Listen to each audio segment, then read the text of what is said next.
ಯೂನಿಯನ್ಗಳು ಬೇರೆ ಬೇರೆ ಬೇರೆ ಇತ್ತು, ಡೈರಿಗಳು ಬೇರೆ ಇತ್ತು, ಡೈರಿನ ಅಧಿಕಾರಿಗಳು ನೋಡ್ತಾ ಇದ್ರು.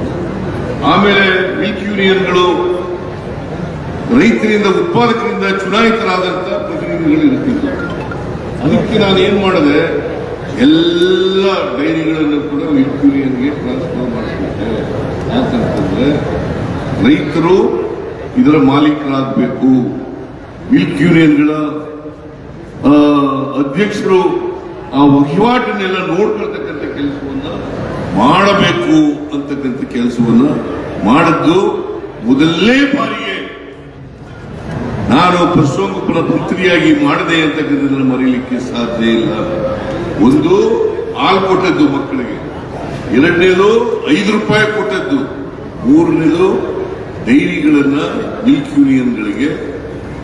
ಈಗ 14 ಮಿಲ್ಕ್ ಯೂನಿಯನ್ಗಳಿದ್ದಾವೆ, 14 ಸುಮಾರು 15,000 ಸೊಸೈಟಿಗಳಿದ್ದಾವೆ, 14 ಮಿಲ್ಕ್ ಯೂನಿಯನ್ಗಳಿದ್ದಾವೆ. ಈ ಮಿಲ್ಕ್ ಯೂನಿಯನ್ಗಳಿಗೆ ಡೈರಿಗಳನ್ನ ವರ್ಗಾವಣೆ ಮಾಡಿಕೊಟ್ಟದ್ದು ನಾನು. ಯಾಕಂತಂದ್ರೆ ಅಧಿಕಾರ ವಿಕೇಂದ್ರೀಕರಣ ಆಗಬೇಕು ಅಂತ ನಾನು ಹೇಳ್ತೇನೆ. ಅಧಿಕಾರ ಕೇಂದ್ರದಲ್ಲಿ ಸೀಮಿತವಾಗಿರಬಾರದು, ರಾಜ್ಯದಲ್ಲಿ ಸೀಮಿತವಾಗಿರಬಾರದು.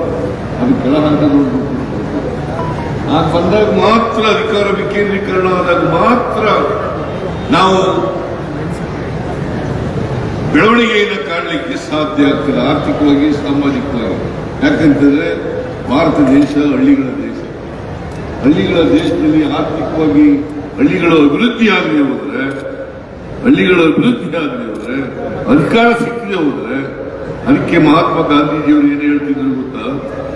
ಏನ್ ಹೇಳ್ತಾ ಇದ್ರು? ಅಧಿಕಾರ ಹಳ್ಳಿಯಿಂದ ದಿಲ್ಲಿಗೆ ಹೋಗ್ಬೇಕು ಹೊರತು ದಿಲ್ಲಿಯಿಂದ ಹಳ್ಳಿಗೆ ಬರಬಾರದು.